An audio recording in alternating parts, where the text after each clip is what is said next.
March, it was the International Women's Day, and I was invited to give a talk at the Buddhist library in the following topic. It's not an interesting topic for me, but some people might find it interesting. So the topic is the impact of Buddhism on the lives of women in society then and now. Are you interested? So, did Buddhism have an impact on the women's life in the society? Interesting topic, right? So, so we are now going back to the time of the Buddha because that is when Buddhism started with the rising of a Buddha, and this was over 2,600 years ago in India. Now, I don't know how many of you here are familiar with the history. I myself am not an expert. I don't know that much.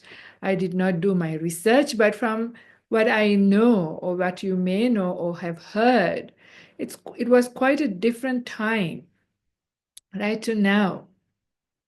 The little bits that I know is that women were always dependent. They were not independent because in this day and time, there are many powerful, independent women, right? Doing powerful positions. There are prime ministers, CEOs, managing directors, or even without any one of those things, still, women can, have a work, they're well educated, live by themselves and do everything, whatever, can go wherever they like, do whatever they want, and live independently. But this was not the case, but this was not even heard of. Such a concept, such an idea did not exist in that culture. The women were dependent. So when they are young, they were in the care and protection of their father. If the father died when they were still young, one of the uncles would look after them. If they had an older brother, then they would be under the care of the older brother. And then they will be given away in marriage, and then they will be in the care of the husband. So they were also not educated. They did not have opportunity for education. But this was not only restricted to women. In fact, vast majority of the people at that time did not have education. It was only the Brahmins who actually had proper education in and well versed in teachings and things like that, Vedas, and probably the Kshatriyas, that were the kings, and they learned some bits, but not like everybody had education.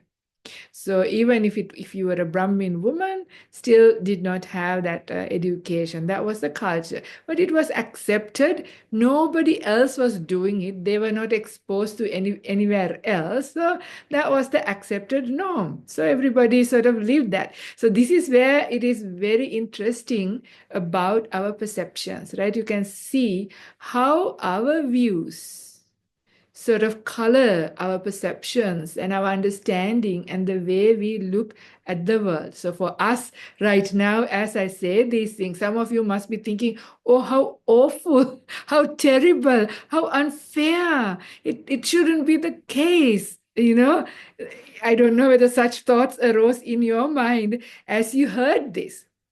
But it's quite different if you didn't know of it, right? If you didn't know any woman who was educated, who lived independently, did what they wanted. Actually, probably nobody wanted that as well because there was no place for that. There was no structure for that. You could not survive that, right? It would be very difficult if you try to do that. But such an idea hasn't even come because you don't think about it. If you don't see it, this is the thing. If you haven't seen, heard, if you don't have such a view, it doesn't happen. There are many things that we haven't seen, heard, or known about as a view, then that's in our agenda, right? It doesn't matter. It's only after we have heard, we've got to take an upper view, and that is then, if it gets challenged, then it is in our agenda. It's an issue in our life that we need to deal with. think about it for a moment. Yeah, kind of interesting. So I'm saying all of these things also to have a little bit of a Dhamma perspective, just even how well look at that time in India, the position of women, whether it was a disadvantaged situation. I personally don't think so, because I will tell you a few things and then you might have a different idea, because when you just hear like that, you feel like, oh, it's right, kind of awful. They were like maybe the servants, or they were like this, I don't know what kind of, not barely human or something, because they were not having any privileges. But it wasn't like that. Actually, when you see the stories, and I'll tell you a few things to see how the relationships may have been like, they were treated with respect, treated with the love. They were like treated with endearment. Yeah, you can see later how the men looked after them, like the fathers, the brothers. I mean, obviously, those days and these days, the defilements are there. And of course, all kinds of human relationships existed then in the same way it is now. But in vast majority, it was not like all women were disrespected, ill-treated, and abused or anything like that. Like in a normal circumstance, even though they were dependent, they were under the care, they were being looked after really well, really kindly and respectfully. Yeah. And also the women sort of liked their position. They it was like almost a division. Okay, we do this is our place in society, and that is your place. And that was the accepted thing, and that's how it functioned. So they sort of accepted that the two genders are not equal, but what is important is mutual respect and opportunities. So mutual opportunities wasn't there, but I don't think like the people really wanted it in that way, because they didn't have that concept. But anyway, these are just how I'm saying. I haven't really done lots of research, but it is just from the various incidences that I got the feeling like that. So I will start with something. This is from uh, Samyutta Nikaya, that is the Connected Discourses. It is from the Kosala Samyutta, which is chapter 3, Sutta number 16. So in this occasion, this is about this king Kosal, Pasenadi Kosal. He was one of the most powerful kings at the time of the Buddha. But he really very often went to see the Buddha. But later you will see he only didn't go only to see the Buddha. He also later went to see the nuns as well. But in this occasion, this may have been the early period. He would go very often and have conversations with the Buddha. And because he had so many, he has a whole chapter called Kosala Samyutta dedicated, and really nice suttas that are there. But in this occasion, so the king was having conversation with the Buddha, and his number one queen, Queen Mallika, was about to give birth. So she was pregnant and about to give birth. And it so happened, actually, she has given birth while the king was having a conversation with the Buddha. And then a messenger comes in and whispers to the king, and the Buddha sees that the king's face drops a little bit, right? It drops a bit. So, all the kings, kings want a son because they want to become the next king. Like if you have a daughter, then, daughters usually they were not, queens were not the powerful person. It was a patriarchal society, so you had to be a king. So, of course, all the kings would always long to have a son. So that was just normal everywhere in the world. So, of course, Queen Malika gave birth to a daughter. So the king was a little sad. So then the Buddha says this. The Buddha says this. So this is really interesting what the Buddha says. A woman, O Lord of the people. So Lord of the people is the king, right? A woman, O Lord of the people, may turn out better than a man. She may be wise and virtuous, a devoted wife, revering her mother-in-law. The son to whom she gives birth may become a hero, O Lord of the land. The son of such a blessed woman may even rule the realm. So, what the Buddha is trying to say is whether somebody is good or bad, excellent or not excellent, does not is not decided by their gender, but rather who they are, whether they are wise, whether they are kind, whether they are virtuous, right? So, even if the king for a little while maybe thought maybe, men are better than women, the Buddha is saying it's not the case. It's not about whether you are a man or a woman, whether somebody is better or not is decided by whether you're virtuous, wise, or kind, with the qualities, yeah, good or bad qualities, and what you do with your life, how you live your life, how you treat other people. That is how it is. So he tries to tell that. But see, and you will see that the King Pasenadi, on another occasion, you can see that he actually had a lot of respect for women. Like his Queen Malika, Queen Malika was a really also a student of the Buddha. She really, really appreciated the teachings. But the king knew that his wife was more wise than him when it comes to Dhamma. Because I will tell you another story also from the suttas. Now I can't remember the reference for this sutta, but I know the name of the sutta. It is called Piya Jataka Sutta. So you'll have to find it yourself. In the Majjhima Nikaya, my mother says. So Piya Jataka Sutta, in this sutta in brief, there is this father who loved his only child so much, only son. And his son passed away while he's still young.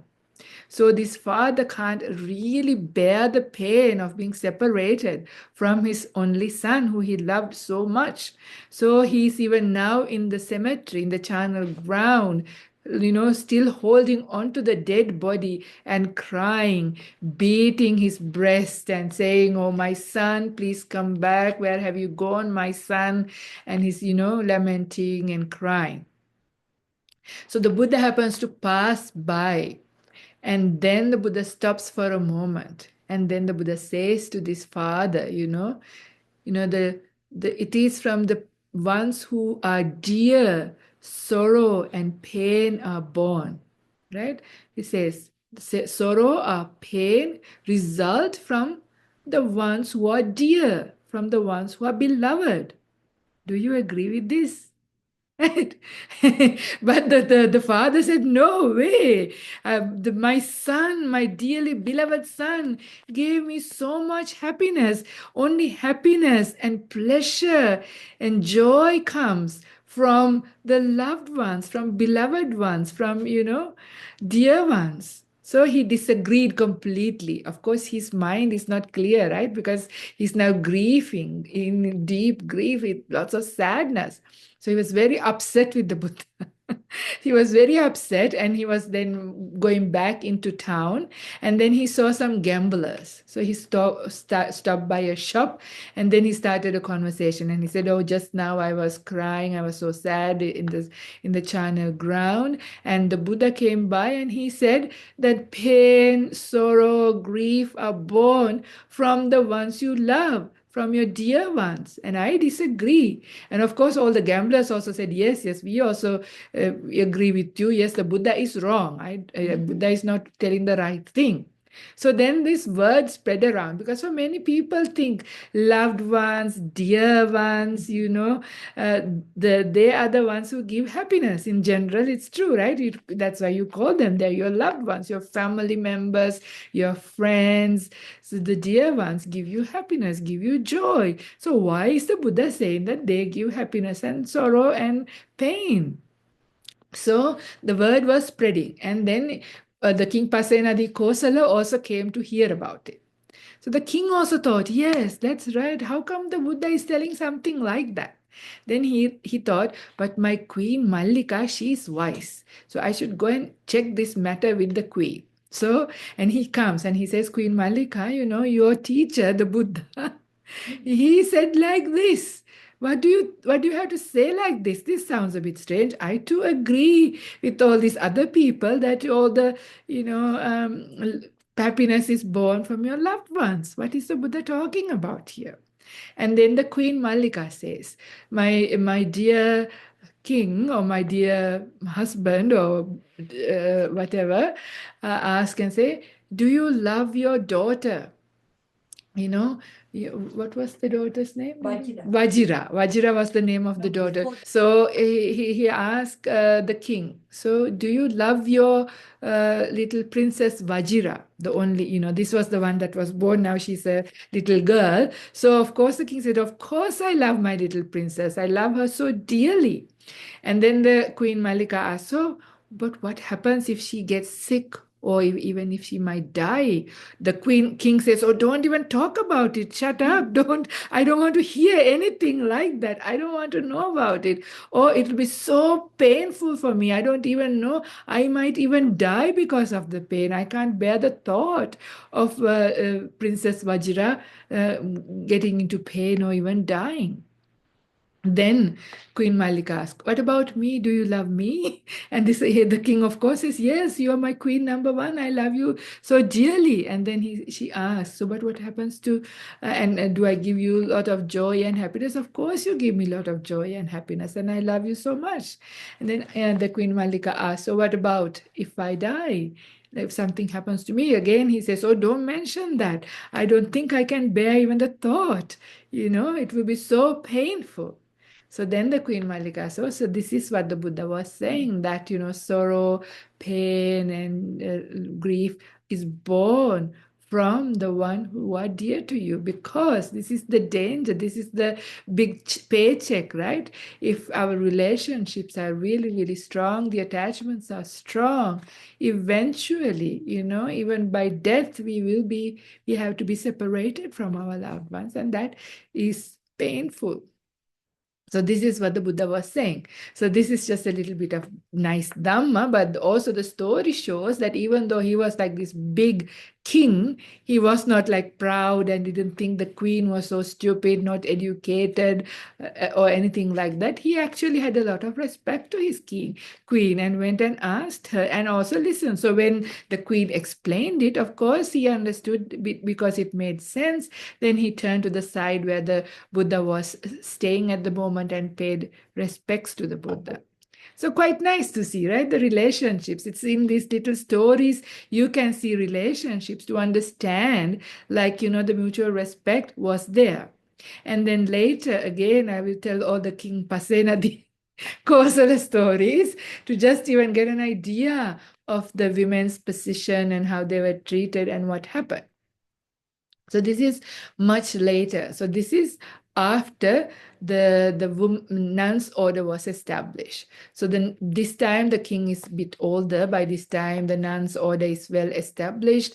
There are quite a lot of even enlightened nuns, but also nuns who are teachers. So and the things that this one is coming from the Vinaya Pitaka, and this is coming from a nun who was a little bit of a scallywag. This is why it got recorded in the Vinaya Pitaka. But from the story, you can understand a point of view of what has happened. So this is when the Buddhism has now spread and is getting strong, and to see its impact on the lives of women. So before I mentioned, before the time of Buddhism and what the women's life was like, even though they were respected, they were not educated, they were not considered as leaders or teachers, right? So they were just at home.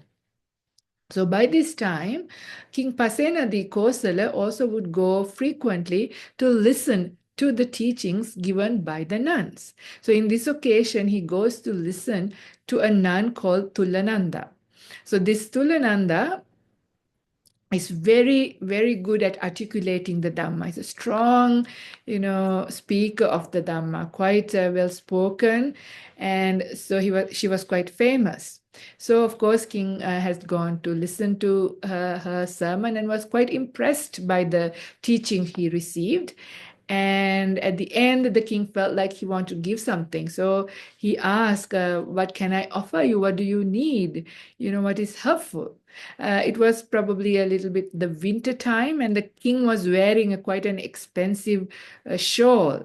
And this Nantulananda points to the shawl, this expensive shawl, and said, well, I can do with that. So, of course, the king takes it off and gives it to the nun.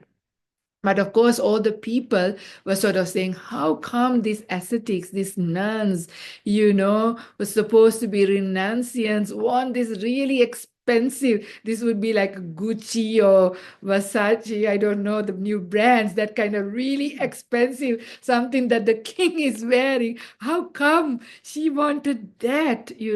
So they were spreading that word around. So this is how the Vinaya rule came. So when the Buddha heard about it, the Buddha says, well, it's not really appropriate to ask for really expensive clothes. I mean, it's okay if you need a shawl to be warm, but don't ask for things like, really branded, expensive things that the kings wear. So this is how it is.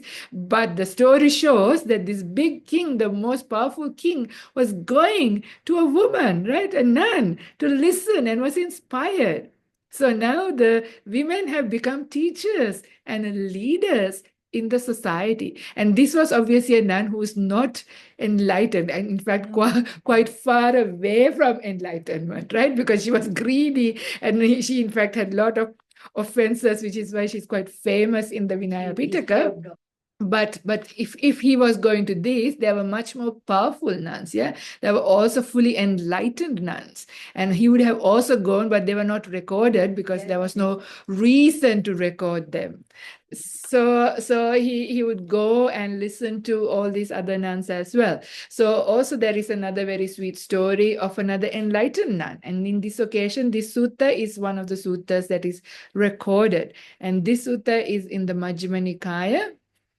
It is sutta number 44 called Chulla Vedalla Sutta. And in this sutta, the nun is a fully enlightened nun. She's actually the foremost in teaching the Dhamma, and her name is Dhammadinna. So in this occasion, so she's fully enlightened, and her husband, ex-husband, so his name is Visakha, not the Visakha, the female, this is Visakha, and he's also reached a stage of enlightenment. So he's also an Aryan, but not fully enlightened yet. So this is a really profound sutta. If you want, look it up, and the dialogue is incredible. So the husband is now asking his ex-wife really strong, powerful, deep questions. And the wife, who is now a fully enlightened nun, is giving incredibly, beautifully explains these and answers to him. So again, a beautiful thing, right? This was the husband. Now come, pays respects, and then ask these questions so humbly. And he's giving these answers and he's listening. Right? Again, another beautiful thing to show, the place of women had shifted so quickly. And why I'm also saying is, even though, so the Buddhism had a really big impact on the lives of women. They were then leaders, they were also teachers, they were then educated, maybe not went to school, but they were well versed in the teachings, in the Dhamma. And also, so the shift, how could men really easily pay respects to them, take them in the position of a teacher, as a leader, even as a big king or as a husband to your own wife, is because even before, there was a sense of respect, yeah, and appreciation. If that wasn't there, if the women were treated like almost half human, this wouldn't be possible. So this gives a perspective that it wasn't too bad, but still there was a change because there were no like leaders or teachers who were female at the time. But with Buddhism, that there was a big shift, which is quite nice to see. And also, if you, I can explain that the bhikkhus and bhikkhunis, so the monks and the nuns, are separate autonomies. They are autonomies. So the monks cannot influence the nuns, and the nuns cannot influence the decisions of the monks. So even this goes even for Ajahn Brahm. Like Ajahn Brahm does not interfere. We can go and ask for his advice, and out of respect, we will listen. This was the case with the Buddha as well. But as a Sangha, they are separate. So the nuns' order would have been the world's first organization run and led by women, which is interesting, right? And it also happened at the time of the Buddha, with Buddhism coming into place, which is kind of really nice to see that the trust they had, right? They said, now we trust that you are fully capable of organizing yourself, doing everything you need to do, making decisions and running and taking care of these things. The monks were there to offer advice, help if they needed. The nuns could have helped and advice as well if they needed, but they were separate autonomies. Quite nice to know, right? The respect, the independence they gave to women who were before dependents, right? Really, really nice to know. And not only that, again from the Vinaya Pitaka, this is coming up also in another nun called Sundarinanda. She was the building project manager. You can see, it came into Vinaya because she then fell in love with the architect and then had an offense. But even though the story is nice, but it shows that even the nuns, the females, were building project managers. They managed the building of their own monastery, not the men, not the monks.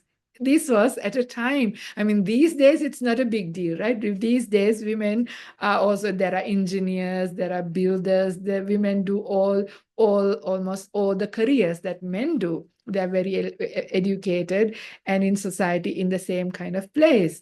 But, at the time, 2,500 years ago, this wasn't the case. But very quickly, they were doing these things just to show there was a shift. And the women also, took up that role and did that quite nicely. And you can see also in a lot of the Theri Gathas, that is the verses by enlightened nuns, like when they say, they often refer to one nun called Patachara. She used to be like the main person who was teaching, giving a lot of the teaching. So many nuns are so grateful for the teaching. So sometimes they didn't even go to the Buddha or to the monks to get the teachings. A lot of the nuns were taught by nuns. Yeah, even at a time when there were the Buddha and many enlightened monks, because there was also enlightened nuns. So the women went to the enlightened nuns. Quite nice, right? So there was this kind of thing naturally evolving in the society and society accepting it. So there was an incredible impact. The Buddhism had an incredible impact in the lives of women at that time in society. But also nuns were fully enlightened. They also had all the psychic abilities just like the men. So there's no difference between the genders. Like there are like really interesting, if you want, I can read out a very interesting sutta. This is from the Bhikkhuni Samyutta. So there's a whole chapter in the Samyutta Nikaya dedicated to the nuns. Uppalavannas. Okay, so Uppalavanna. So the Buddha had like the foremost, right? So he had foremost in wisdom. That was Venerable Sariputta, foremost in wisdom. He also had a female counterpart, was Kema. Foremost in psychic abilities was Moggallana, and foremost in psychic abilities was Uppalavanna. So this is the nun Uppalavanna.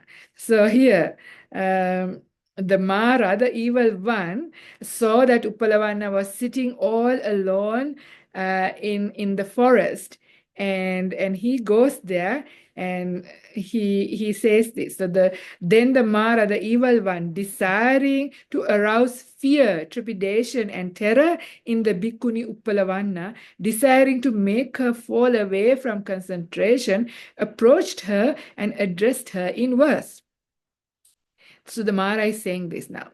Having gone to a sultry with a flowering top, you stand at its foot all alone, Bhikkhuni.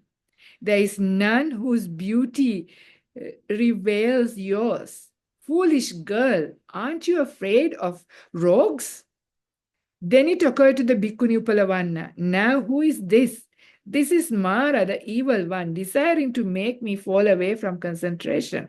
Then the Bhikkhuni Uppalavanna, having understood this is Mara, the evil one, replied to him in verse.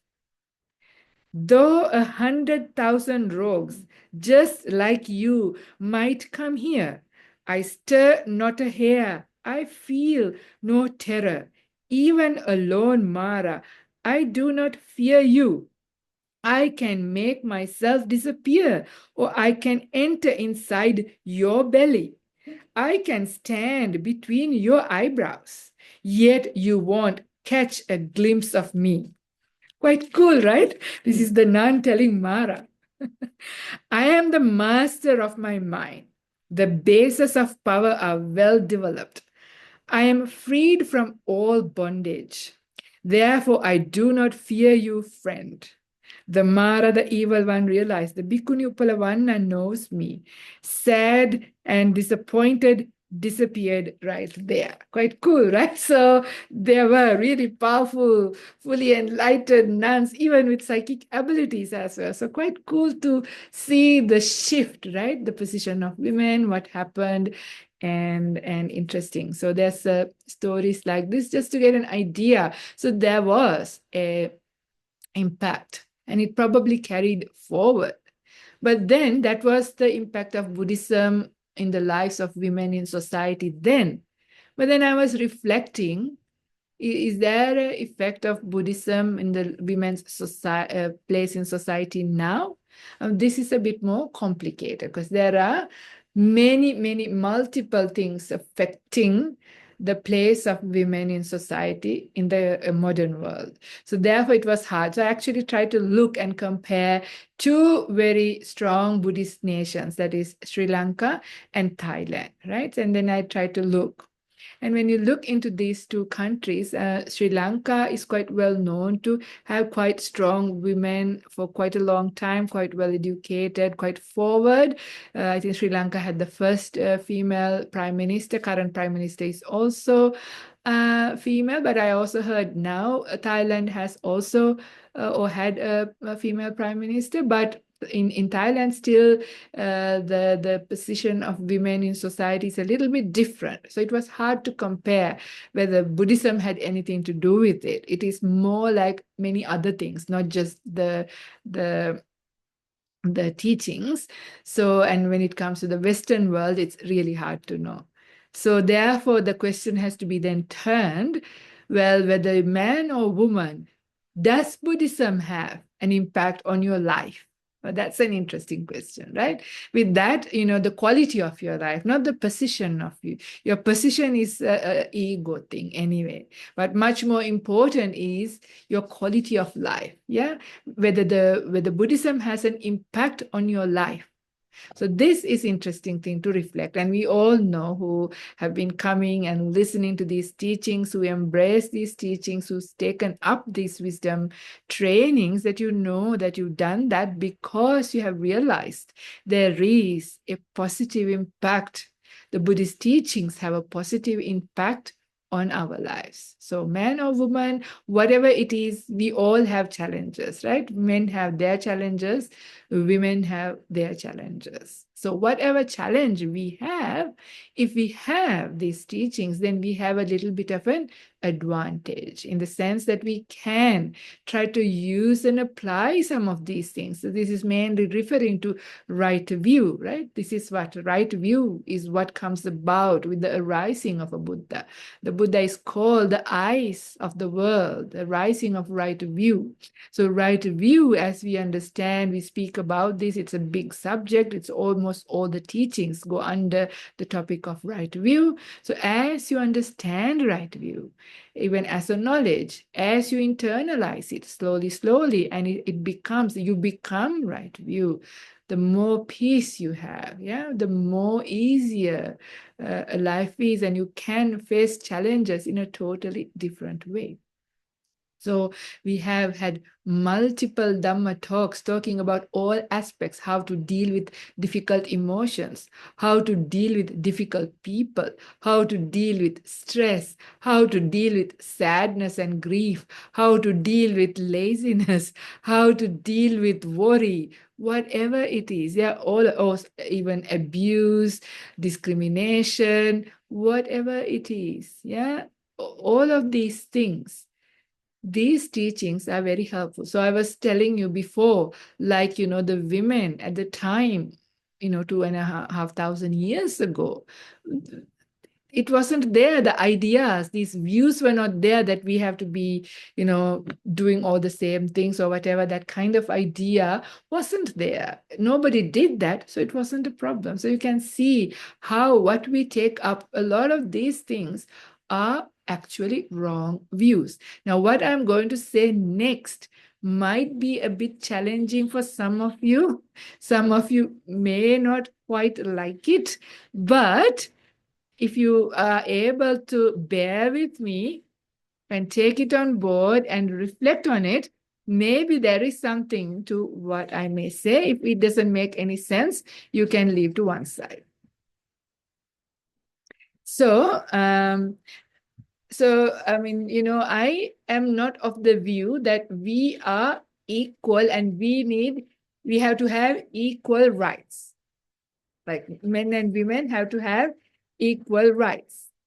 Something like that, I can't kind of fathom that idea. The reason is we know that the two genders are different, right? So the two genders are different. So how can we be having equal things? How can we ask for equal things? This became very, very clear to me with one of the friends. Like I had a friend, this was when I was in Sri Lanka, and he was working in Colombo, and his office was at an area which was quite famous for being very dangerous. There are like people with arms, and a lot of crime happens in that area. So, and his job was sometimes shift, they have to work till late. So his shift can finish at 1, 2, or 3 a.m. So it's a really dangerous time of the night to come out. And it was both, his staff in there was both men and women working. So sometimes the women were also having the night shift, finishing their time at 1 or 2 a.m. But of course, the office had a policy: if it is a lady, a woman, then they offered an usher. So somebody, a security guard, would usher them to the car park. But if you're a man, no such thing. So then he was telling, how can it be fair? If it is equal, then, I'm also scared. My life is also.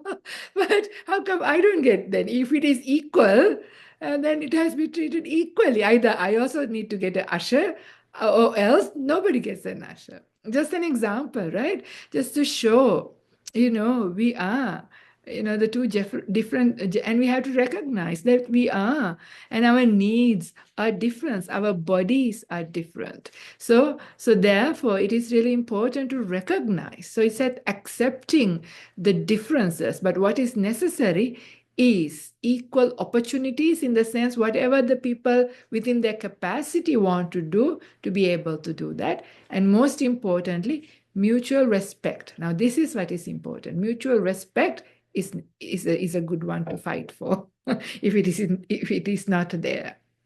Because I wouldn't want to be treated equally, because if I was to be treated like a man, it would be very difficult. I won't be, if they expected me to go and do all the chain sewing and carry heavy things and do all of those things, which I'm not capable of with my body, it would be hard. I mean, there are some nuns who can do it, but I can't do it. So, it is important to understand this, because this is also where, like, we come from these kind of sometimes a little bit deluded wrong views. So try and see how our wrong views gives us so much suffering. So one of the biggest sufferings that a lot of women have, also some of the nuns have, and unfortunately, is according to like the Vinaya rules. If there are both monks and nuns at a lunch, all the monks go first, and then the nuns go behind. Even the nuns could be more senior than some of the most junior monks, but all of them would go, and the most senior nun would go behind the most junior monk.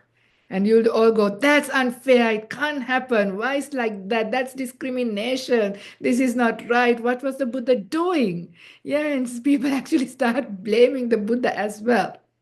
But also try and understand a little bit, because the Buddha never came from a place of defilement, right? He was purified. He was fully enlightened. He never comes from a place of, oh, we have to ill-treat women, need to put them in the right place. Men are better. He never had that view. You can see that's what I read first, right? With the King Pasenadi Kosala having a baby girl. So Buddha never thought like that. He wouldn't treat like that. But, we live a celibate life, right? We are celibate, but doesn't mean that we are all enlightened, right? We are practicing for enlightenment. But that means that monks and nuns, while we are still practicing, still have defilements. We can still have lust. So imagine if you were to go all mixed, all the monks and nuns according to the perfect seniority order, which means there will be monks, nuns in between each other and have to go close to each other every time for dana. That would create problems, right? For the unenlightened ones, it will be not a good idea. So that is why the two genders were separate. But of course, because the Buddha was male and the first was the monks' order that was established. So therefore, monks were more senior at the time. So then all of the seniors, then all of that one gender had to go. But later, if there is an occasion, I'm sure if the Buddha was here, and if the most senior people are the nuns, then of course the nuns would go first and the monks would go behind. So something like that. So that is why. So you can understand why these things are. And also, the women didn't think that it was a bad thing to be treated. Now, if you're chauffeur driven, right, you are in the back seat, right? It's not the front seat of the car is the most special. Sometimes the VIP sit in the back. So it's all ideas, right? What you treat. So maybe the women thought it's good. It's an endearing thing that they go first and we go later. So all these kinds of things. So it's about the views you take. Whatever, I don't know what views they had. They probably even felt not so nice because they were conditioned, and that's how it was in the society. So they even would have felt a bit uncomfortable if they were to ask to go in front of the Buddha and all these other monks. They wouldn't even feel comfortable. So that's probably why. So we never think about these things and we get all worked up and really have a hard time fighting for, discrimination by not trying to understand certain things. Yes, would be actual discrimination, but certain other things we have to question. Who is doing it? Are they defiled people or not? Yeah, where is it coming from? So we have to broaden up which wrong view of mine is causing a lot of grief to me, right? So this is where we have a lot of wrong views in the place of possibly saying right, but it is not the case. Another thing that comes up, people ask, why didn't the Buddha ordain the nuns? Why did he take a long time? We don't know exactly how long, but it was not for a while. So his foster mother, Mahapajapati Gautami, kept going asking and saying that the queen and all the people in the palace, all the females would like to also go forth because all the men went and became monks. So they also wanted, but the Buddha refused for a while. And when people hear like that, they ask why the Buddha did like that, discrimination, how terrible. But again, Buddha was fully enlightened. There must be a good reason, and there was, right? At the very beginning of the Sasana, at the very beginning when the Buddhism started, there were no monasteries, right? There were no monasteries. All the monks lived in the forest, under a foot of a tree, in a cave in the forest. Now imagine he also ordained females, and they too would have to sleep under the tree in a forest, in a cave by themselves. Now what would happen? Because rogues and all these kinds of people existed then as they do now. Societies are made up of all kinds of people. So what would happen to all the nuns? They would get raped left and right and even killed and abused, right? So how could Buddha put the females into such a, unsafe situation? So that is why he had to wait till the Buddhism became well known, until there was more support, until there was like proper facilities where the nuns could be a bit safe. There was protection. So there was understanding. So that is why. So we never think about that. If you just forgot to look in the picture, we take up one view, and then many people get upset. I hear this all the time. They argue and say, why Buddha did like that? Why we had to do like that? But always think about it. Yeah, think about it. Sometimes how much our views give us so much suffering. So take a step back if it is giving so much suffering to you and see what is challenging me. I mean, our sense of self is there, and the views and perceptions that we have taken up is affecting. So if it is coming from right view, it's a valid. But if it is coming from a wrong view, then we can do something about it. So this is where the teachings, the Dhamma, the right view is very healing, brings us peace, brings us calm, settle affairs in our life, and our quality of life increases as a result. Isn't that a nice thing? Yeah, it's a nice thing. So try and see. Sometimes we have very tenacious hold onto some views. For some people, these views are so dear, so close. They have harbored it so strongly. They probably have like even past life associations with these things. So I can understand. So very hard to give up. So there are, for some women, this gender discrimination is a real big issue. Fair enough, there are issues, real issues. So I'm not saying it's not there, but check whether all of your issues are valid and worth fighting and losing your peace and your sleep at night. Certain things are certainly worthwhile fighting for. Certain other things actually are not necessary. All you got to see is your wrong view. Correct that. Change the different perspective. You take a different stance. Look into the matter from a different angle. You see the picture differently, and your problems are resolved right here, right now. This is how powerful the Buddha's teachings are. Like, so there is a huge impact on the lives of the people who have taken up these teachings. So whether men or women, these teachings are helpful. So that's what I would like to share for the Dhamma talk today. And I open up for questions. You are very welcome to challenge me. I'll try my best. Argue with me, ask or agree with me, doesn't matter. Anything goes. Okay. Okay, Dushi says, very interesting. Very interesting is an interesting comment. I'm not sure how to interpret it. Let's see. Santika says, that was so great. Thank you. All right, I'm glad you liked it. Well, I'm sure not everybody did. That's all right. Hmm. You're welcome to unmute and ask a question or say your point of view if you wish to.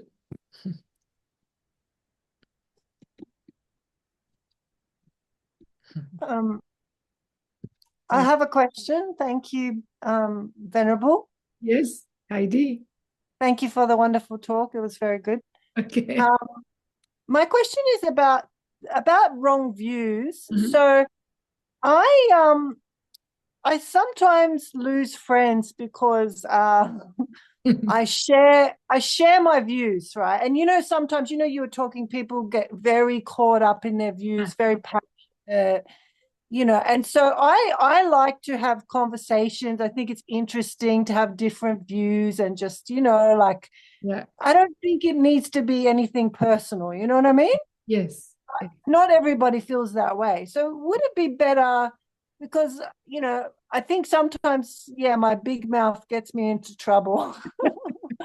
Maybe it's better because sometimes it feels like you want to express your views, like obviously it's probably just the ego wanting to, like, and wanting to be yourself, like wanting to be your true self rather than pretending you agree with all the other views that other people have. Yeah. So I guess I feel that tension between, I don't want to upset anybody. But at the same time, like, I don't necessarily want to pretend that I agree with them all the time either. So it's sort of, sometimes it can be a little bit tricky. You know what I mean? Yes, absolutely. Yeah. Yeah. So I just wondered if you might be able to say a little bit about that. Yeah, it's a very good question, a big challenge also for even us who live in a community. Like in Australia, we live in a very diverse community. I mean, Santi is very small, but I'm coming from Dhammasara, which is a large monastery, like with like many cultural backgrounds, educational backgrounds. People were speaking 7 or 8 different languages, just to give the idea. So, of course, people have different worldviews, right? People have different worldviews because of cultural background, education, all these things. So I hear you, and this is where it can be really difficult because, trying to make a decision, people have their, and it is not anything sometimes even wrong or right. So sometimes, this is my perspective, but sometimes some people are not able to understand. So we have to be very smart about this. So we have to figure out. I haven't really mastered this myself. I'm still learning, getting hit, falling down, learning, and it's a process of growth. But what I have come to learn is you have to figure people out. First of all, anything you say, if you say with respect, so the respect has to be heard and seen. So respect comes across from your tone of voice, your choice of words, and also your body language. Yeah.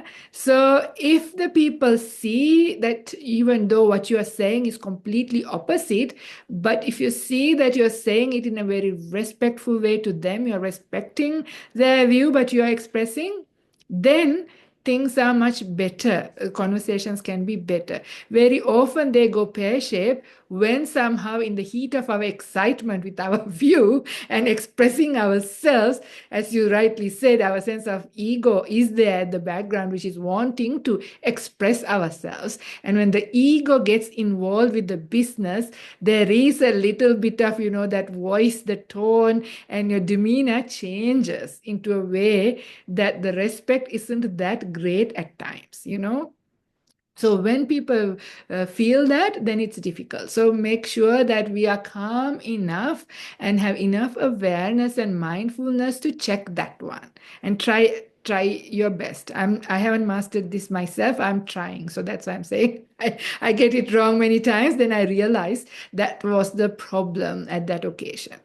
So that is with more difficult people. So if you have respect in front of you, kindness or like affection, they can see that you have that kind of friendship very strongly. They feel that even though you're disagreeing, then it goes a little bit better.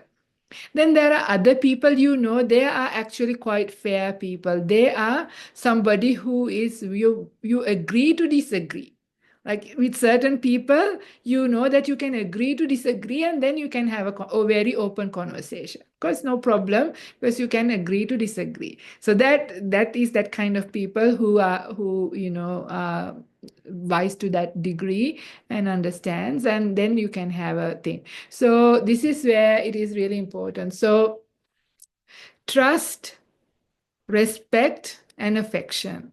If you have those in place when you have a conversation, it tends to be better. You can navigate it through better, but hard because our habits and our normal ways comes in. We are not even aware. I sometimes feel like I should have like a camera so I can watch my own self, like to see what are my facial expressions, what's the tone of my voice, because in my mind, my tone of voice is different to how it was actually, because in my justification, I spoke nicely, but if I see it as a third person, probably not as nice, or maybe like I was a bit more authoritative or, something.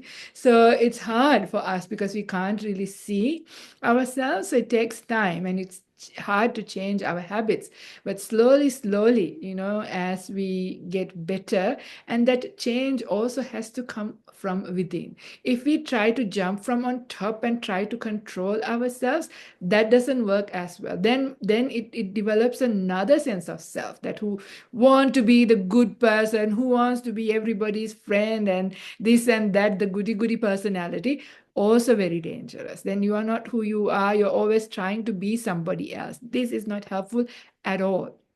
So the change of your change, that is being more respectful person, more kind person, more affectionate person, more trusting person, whatever it is, has to come from internal change. So I wouldn't worry so much. I mean, try your very best with these things in general, in like work situations or general conversations.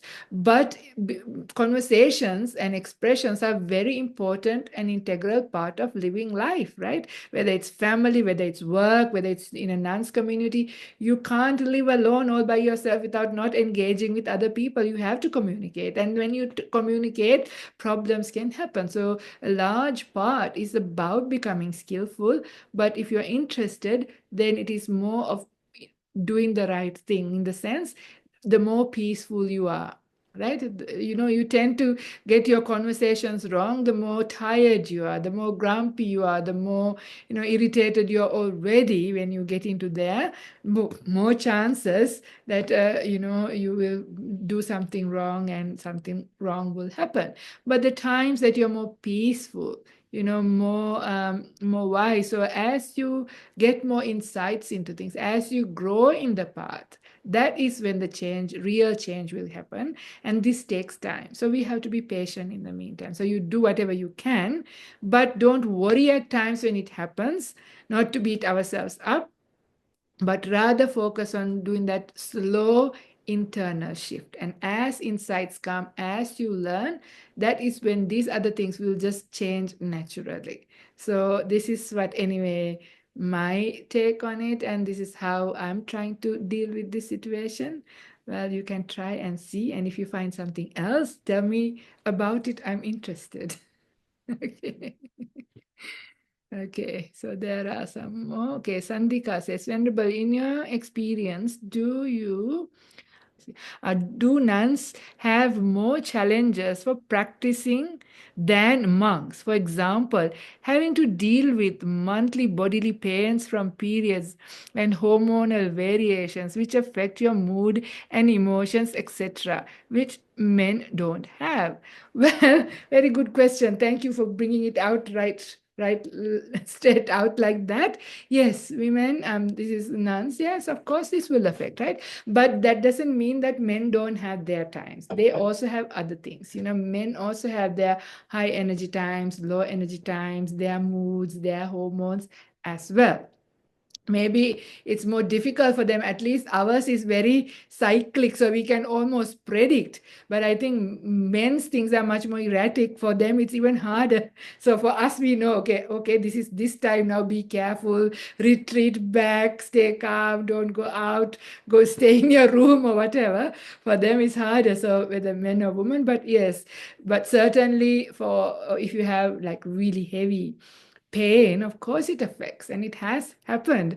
And you don't know ahead of time, right? You may be scheduled to give a retreat or a talk, and then this could happen. And it has happened many times to me. In fact, there's a day retreat on, and I've just come down with my period, and a really, really painful one. What do you do? But the interesting thing, physical pain is one thing, your relationship to it is another thing. So even though, yes, you have this extra challenge, but how you deal with it is very different. So in my experience, because you can't just not do, all these people have come all the way, so Santi, 2 hours for the retreat. I can't just now stay in my kuti and lie in bed. So I just come out regardless. I just come out. And the moment I start teaching, when the moment I start focusing on the Dhamma, when the Dhamma joy comes up, somehow the pain disappears. I don't know. This I have experienced many, many times. And it is not only with the Dhamma, I was also doing the building project. And sometimes during the building project, there was a 40-degree day, I remember. And I was in incredible, incredible pain with the same cyclic things. I was almost going to throw up by the side, but I had to be outside because there was deliveries coming and I had to guide them. Even then, so it wasn't even inspiring. But if you accept, then you can deal. So they are challenges, but if you know how to deal with them, actually you grow with it. Yeah. So it's actually a benefit. It's actually an advantage. That's what I have found. I feel like we even have an added advantage with these things if you know how to deal with it. But of course, it is difficult. So your performance will change. Yeah, because if you're in pain, like this happened, nothing to do with the cycle. This is now nothing to do with men or women. So last Sunday, right? Last Sunday, I was at Western Sydney University, the session, the Sunday teaching session. So I did the first session, and as I was doing some treatment, and something has happened, and it was like not doing well. I didn't realize that. So I was feeling well when I arrived there. So I started. The first session was about 1 hour. So as I was talking, 10 minutes into the talk, I had a splitting headache, like you can't tell, really strong headache, and I started to sweat really strongly. Actually, my doctor was also in the audience. She later told me she realized what was going on. So, but I managed to finish the session, and there was a break for people for about 20 minutes. They were doing Tai Chi. So I went and sat in a corner. My doctor came and said, I saw you were starting to sweat. I think you're going to throw up. She said, go and throw up, then you'll be better. So, fair enough. After I sat for a while, I felt like, so I went and threw up. So then I thought, all good. So I went back to the second session. So I was now teaching again. A little later, I felt something was coming. I had to get up in the middle of everybody, right? I, and I said, I'm not feeling well. And I could barely make it to the toilet to throw up again. So sometimes these things also happen, whether you're a man or woman. So it's not only because of men, but it happens to everybody. So when these things, because the body is not yours, right? It runs its own agenda. It never asks your permission. Or things happen at the most inconvenient time. It could also be diarrhea, right? Vomiting, diarrhea. They come so fast. Actually, I vomited on my robe and on the floor. I was really, what to do? Yeah, and all these people. That's life. That is being human. So we just have to learn. So the more challenges, the more opportunities for you to learn. So certainly, yes, nuns or women have their challenges, but I'm certainly sure men also have their challenges. So it's about men have their challenges, women have their challenges. But thank you for bringing that and giving me the opportunity to share my embarrassing story. That's what I thought. Well, that's great. I can tell this on a Dhamma talk. After all, must make use of the most embarrassing stories.